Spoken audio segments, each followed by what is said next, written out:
Good morning students. आज हम अभ्यास सागर का पाठ 16 देशभक्त पुरु करेंगे। इसमें हम संयुक्त क्रिया एवं रंजक क्रिया और समुच्चय बोधक अव्यय क्या होते हैं उनके बारे में जानेंगे। तो देखिए, पहले सिकंदर के साथ उसे भी सबक सिखाना पड़ेगा। पहुंच गया सम्राट। सिकंदर कई देशों को जीत चुका है। अब इसमें से जो ऊपर वाक्य दिए गए हैं, अब इसमें से हमने क्रियाएं देखनी है कि क्रियाएं कौन कौन सी हैं। एक तो सिखाना पड़ेगा, पहुंच गया, पहुंचना क्रिया है, गया क्रिया है, जीत चुका यानी कि जीतना और चुका है, ये क्या है, क्रियाएं हैं। इसी तरह से प्रश्न 2 में देखिए, नीचे दिए गए वाक्यों में प्रयुक्त क्रिया लिखिए। सोनाली ने दौड़ में प्रथम स्वर्ण पदक जीता। पुष्पा ने राखी को सबक सिखाया। मैं उसके घर पहुंचा। डाकुओं ने एक एक करके बंधकों को छोड़ा। यानी कि पहला जो वाक्य है, सोनाली ने दौड़ में स्वर्ण पदक जीता, तो इसमें जीता क्या है, जीतना क्रिया है। सबक सिखाया में सिखाया क्या है, सिखाना क्रिया है। पहुंचा, पहुंचना जो है क्रिया है, और छोड़ा जो है छोड़ना क्रिया है। अब प्रश्न 2 के वाक्यों में केवल क्रिया का प्रयोग किया गया है, जबकि प्रश्न 1 वाक्यों में दो क्रियाओं का प्रयोग किया गया है। मूल क्रिया जो है जीतना, सिखाना, पहुंचना, छोड़ना, ये मुख्य अर्थ देती है, तथा दूसरी क्रिया जो है जैसे पड़ेगा, गया, चुका, मूल अथवा मुख्य क्रिया को विशिष्ट अर्थ प्रदान करती है। तो दूसरी क्रिया को हम रंजक क्रिया कहते हैं। रंजक क्रिया का अर्थ होता है जैसे रंगने वाली, रंग देने वाली। यानी कि रंजक क्रिया जो होती है, जब कोई क्रिया मुख्य क्रिया के साथ जुड़कर मुख्य क्रिया को और प्रभावशाली बनाती है, तो वह रंजक क्रिया कहलाती है। जैसे कमला को रोना आ गया। अब यहाँ पर कमला को रोना आ गया, यानी कि यहाँ जो कमला है जो कार्य कर रही है वो रोने का कार्य कर रही है, लेकिन इस शब्द को और अधिक प्रभावशाली बना रहा है आ। तो आ क्या हुआ, रंजक क्रिया, और गया क्या है, इसमें सहायक क्रिया है। तो इस प्रकार हम देखते हैं कि इस वाक्य में आना शब्द अतिशयता बोधक है, क्योंकि उसने मुख्य क्रिया को और अधिक प्रभावशाली बना दिया है, तथा गया जो शब्द है वह सहायक क्रिया है जो कि मुख्य क्रिया के बाद आती है, और आना रंजक क्रिया हो गई। तो इस प्रकार हम देखते हैं कि जब कोई क्रिया मुख्य क्रिया के साथ जुड़कर मुख्य क्रिया को और अधिक प्रभावशाली बना देती है, तो वह रंजक क्रिया कहलाती है। तो अब आपको बेटा समझ में आ गया कि रंजक क्रिया क्या होती है। इसी तरह से आगे है संयुक्त क्रिया। संयुक्त क्रिया के बारे में भी हम थोड़ा सा जान लेते हैं। संयुक्त अर्थात किसी चीज को जोड़ना।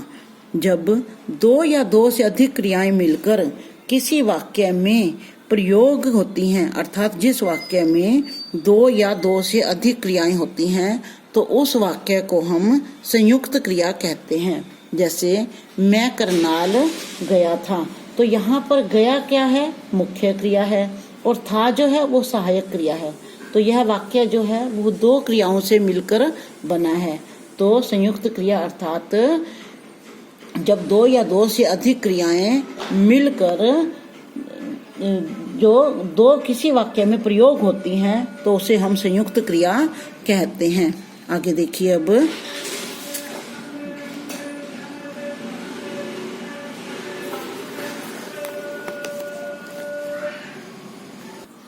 अब नीचे दिए गए वाक्यों में से रंजक क्रियाएं छांट कर लिखिए। अब इनमें से हमने रंजक क्रिया छांटनी है।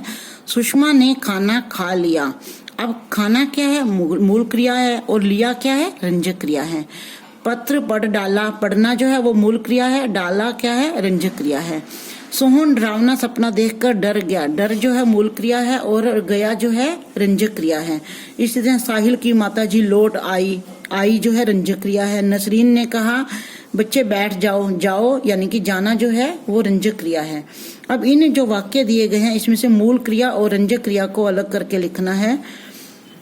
मित्र राजाओं को युद्ध का निमंत्रण भेज दो। तो इसमें भेजना क्या है, मूल क्रिया है, और देना जो है वो रंजक क्रिया है। वे पिछली बातें भूल जाएं। भूलना मूल क्रिया है और जाना जो है वो रंजक क्रिया है। इसी तरह से जीतना मूल क्रिया है, सकना रंजक क्रिया है, लेना मूल क्रिया है, आना रंजक क्रिया है। मामा जी को कल हैदराबाद जाना पड़ा। जाना जो है वो मूल क्रिया है और पढ़ना जो है वो रंजक क्रिया है। ऐसे ही आगे देखिए, नीचे दिए गए वाक्यों को ध्यान से पढ़िए। हमारे पास 3 केले हैं और 3 लड़के हैं। अध्यापक रुक गए और लड़के के बोलने की प्रतीक्षा करने लगे। अध्यापक ने जोर से मेज पर हाथ मारा और कहा, चुप हो जाओ। वे अपनी फटी पुरानी कॉपियां दिखाते, लेकिन कोई भी कॉपियों में लिखी बात को समझ नहीं पाता। ये आपने पाठ 14 एस रामानुजन वाले चैप्टर में पढ़ा है। हार्डी और लिटिल वुड की संगति में वे अपनी कठिनाइयों को भूल जाते थे। अब इसमें जो ख, ग और घ है, ये जो वाक्य हैं, ये इसमें 2-2 वाक्य जुड़े हुए हैं। तो यहाँ पर इनको अलग अलग करके लिखना है। जैसे अध्यापक रुक गए और लड़के के बोलने की प्रतीक्षा करने लगे, इनको अलग अलग करके लिखेंगे। अध्यापक रुक गए, अध्यापक लड़के के बोलने की प्रतीक्षा करने लगे। अध्यापक ने जोर से मेज पर हाथ मारा। अध्यापक ने कहा, चुप हो जाओ। वे अपनी फटी पुरानी कॉपियां दिखाते। आगे दूसरा वाक्य क्या बनेगा, कोई भी कॉपियों में लिखी बात को समझ नहीं पाता था। आगे है, ऊपर दिए गए वाक्यों 2-2 वाक्यों को जोड़ने के लिए हमने जिन शब्दों का प्रयोग किया है उन्हें लिखिए। अब ये वाले जो वाक्य हमने जोड़े हैं, तो हमने इसमें कौन कौन से शब्द का प्रयोग किया है, और का प्रयोग किया है, लेकिन का प्रयोग किया है। आगे है, अब 5वां जो वाक्य था उनको हमने जोड़ने के लिए किसका प्रयोग किया था। जैसे कौन से 2 शब्दों को जोड़ा था, हार्डी और लिटिल वुड। तो इसमें हमने हार्डी को जोड़ा था और लिटिल वुड को जोड़ा था। आगे है जो शब्द, अब है हम समुच्चय बोधक अवयव। अब हम समुच्चय बोधक अवयव के बारे में जानेंगे। जैसे सुरेश को बुखार था, फिर भी वह स्कूल गया। नेहा और श्वेता बगीचे में घूम रही थी। इसमें समुच्चय बोधक अवयव क्या है, और।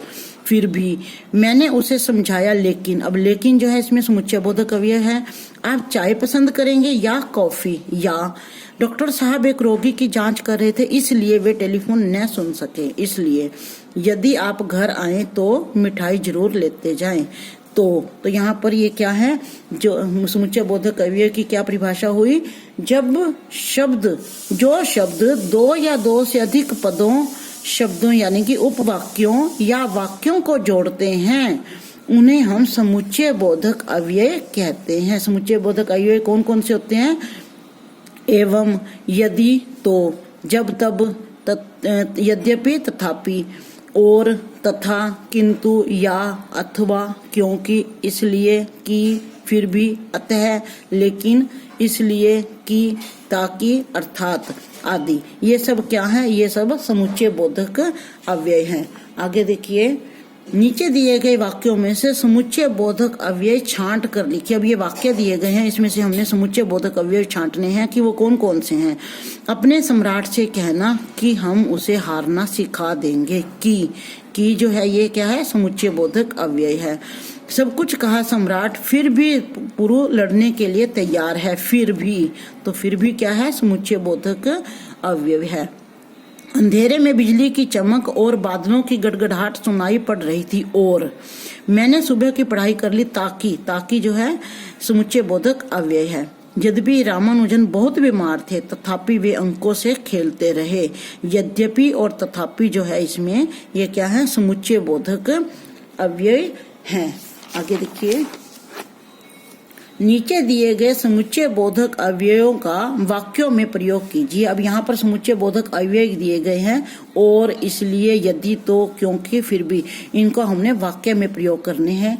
ये मैंने कुछ वाक्य बनाए हैं, आप भी अपनी तरफ से कोई भी वाक्य समुच्चय बोधक अव्यय के बनाइएगा। आगे है, नीचे दिए गए शब्दों के बहुवचन रूप लिखिए। अब यहाँ पर एक वचन में ये दिए गए हैं, जैसे तलवार, और बहुवचन बहुत सारी तलवारें हो जाएंगी। बहुवचन क्या हो जाएगा इनका, तलवारें। इसी तरह से आपने आगे लिंग बदल कर लिखने हैं। अगर स्त्रीलिंग में दिया गया है शब्द तो आपने पुल्लिंग में उसको चेंज करना है। अगर पुल्लिंग में दिया गया तो आपने स्त्रीलिंग शब्द में बनाना है। जैसे कवि यहाँ पर क्या है, पुल्लिंग है, तो कवयित्री स्त्रीलिंग है। माली पुल्लिंग है तो मालिन स्त्रीलिंग है। विधवा अगर स्त्रीलिंग है तो विधुर क्या हो जाएगा, पुल्लिंग हो जाएगा। इसी तरह से लेखिका स्त्रीलिंग है तो ये क्या हो जाएगा, लेखक क्या आ जाएगा, पुल्लिंग हो जाएगा। तो इसी तरह से आपने ये करना है। नीचे दिए गए शब्दों में से रूढ़ तथा यौगिक शब्द छांटिए। मैंने पिछली वीडियो में, पिछले चैप्टर में आपको रूढ़ शब्द, यौगिक शब्द और योग रूढ़ शब्द अच्छी तरह से करवाए थे, आपको समझ भी आ गए थे। जैसे अब इसमें से छांटने हैं कूच, सबक और दूत। ये क्या है, रूढ़ शब्द हैं। रूढ़ शब्द कौन से होते हैं, ऐसे शब्द जिनके अगर हम टुकड़े करते हैं तो उन टुकड़ों का कोई भी अर्थ नहीं निकलता। यदि हम उन टुकड़ों को दोबारा से जोड़ देते हैं तो उनका एक विशेष अर्थ निकलता है। तो ऐसे शब्दों को हम रूढ़ शब्द कहते हैं। और यौगिक शब्द जैसे प्रवेश, सेनापति, निर्दोष। तो यौगिक शब्द कौन से होते हैं, वे शब्द जिनके हम टुकड़े करते हैं तो उन टुकड़ों का भी एक विशेष अर्थ होता है। यानी कि जो शब्द दो या दो से अधिक सार्थक शब्दों के मेल से बनते हैं वे यौगिक शब्द कहलाते हैं। आगे देखिए, आप अपने दोस्त से बहुत दिनों बाद मिलते हैं। आप दोनों के बीच जो बातचीत होगी उसे संवाद रूप में लिखिए। आप अपने दोस्त के साथ मिलते हैं तो आप आपस में मिलकर जो भी बातें करते हैं उसे आप संवाद के रूप में, छोटे छोटे वाक्यों के रूप में आप लिखोगे कि आपके बीच में क्या बातचीत हुई। Thank you.